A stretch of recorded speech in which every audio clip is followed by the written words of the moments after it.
प्रिय भैया बहनों, कक्षा 10 जीव विज्ञान में हम परिवहन के बारे में पढ़ रहे हैं। जीवों में परिवहन और मनुष्य में हमने देखा कि परिवहन तंत्र मुख्य रूप से दो प्रकार के होते हैं, रुधिर परिवहन तंत्र और लसिका परिवहन तंत्र। रुधिर वाहिनियों के बारे में हमने जाना पिछले वीडियो में। आज हम रुधिर के बारे में चर्चा करते हैं। रुधिर क्या है? तो रुधिर एक तरल संयोजी ऊतक है। यह हल्का क्षारीय होता है। रुधिर एक संयोजी ऊतक इसलिए कहते हैं क्योंकि यह कई कोशिकाओं से मिलकर बना होता है। तरल यानी द्रव अवस्था में पाया जाता है, इसलिए तरल कहते हैं।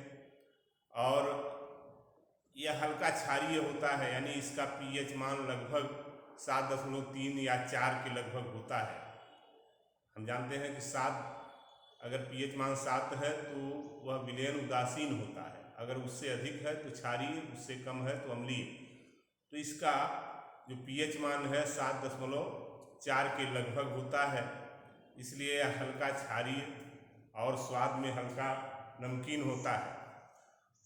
रुधिर प्रत्येक स्वस्थ व्यक्ति के शरीर में रुधिर लगभग 5 से 6 लीटर पाया जाता है, या शरीर के भार का लगभग 14% होता है।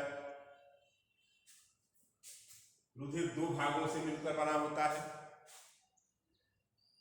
एक प्लाज्मा होता है, दूसरा रुधिर कणिकाएं होती हैं। प्लाज्मा रुधिर का तरल भाग है। तरल माने लिक्विड अवस्था जो है वो प्लाज्मा है, और रुधिर कणिकाएं ठोस भाग है रुधिर का, जो प्लाज्मा में तैरती रहती हैं। तो प्लाज्मा यह हल्के पीले रंग का क्षारीय द्रव है। घाव लग जाता है तो रक्त का बहना जब बंद हो जाता है तो घाव पर देखते हैं आप कि हल्के पीले रंग का तरल पदार्थ फिर भी निकलता रहता है, और वह प्लाज्मा है। इसमें 90% जल होता है, 10% कार्बनिक और अकार्बनिक यौगिक होते हैं जो इसी जल में घुले रहते हैं, प्लाज्मा का निर्माण करते हैं। प्लाज्मा में सभी पचे हुए पोषक पदार्थ माने ग्लूकोज है, अमीनो अम्ल है, प्रोटीन है, कार्बोहाइड्रेट्स, वसा, तमाम जो खनिज लवण या विटामिन्स होते हैं वो सब इसी प्लाज्मा में घुले रहते हैं। तो सभी पचे हुए पोषक पदार्थ या हमारे शरीर में जो वर्ज्य पदार्थ या उत्सर्जी पदार्थ बनते हैं वो भी प्लाज्मा में घुले रहते हैं। तो सभी प्रकार के उत्सर्जी पदार्थ, इसके साथ ही विभिन्न प्रकार के जो हार्मोन स्रावित होते हैं वो भी प्लाज्मा में घुले रहते हैं। एंजाइम्स हैं वो भी प्लाज्मा में होते हैं, और एंटीबॉडीज यानी रोगों से लड़ने की जो शक्ति है वो भी प्लाज्मा में घुली रहती है। एंटीबॉडीज भी पाए जाते हैं। तो ये प्लाज्मा बहुत सारे पदार्थों का संवहन करता है। रुधिर का कार्य ही है हमारे शरीर में विभिन्न पदार्थों का संवहन करना। तो प्लाज्मा में विभिन्न प्रकार की गैसें घुली होती हैं।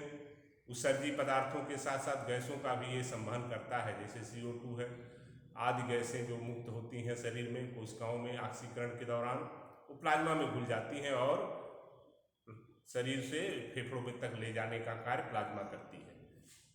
दूसरा भाग है रुधिर का, रुधिर कणिकाएं, ब्लड पार्टिकल्स। रुधिर कणिकाएं या रुधिर कोशिकाएं कह सकते हैं। रुधिर कोशिकाएं प्लाज्मा में तैरती रहती हैं।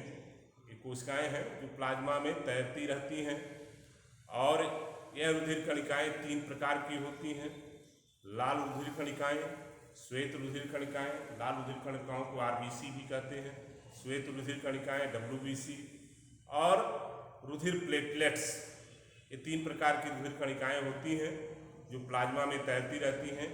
इनके सबके अलग अलग कार्य हैं, अलग अलग महत्व है इस संवहन क्रिया में, जिसके बारे में हम तीनों रक्त कणिकाओं, उनके कार्यों, उनकी रचना के बारे में अगले वीडियो में हम पढ़ेंगे। धन्यवाद।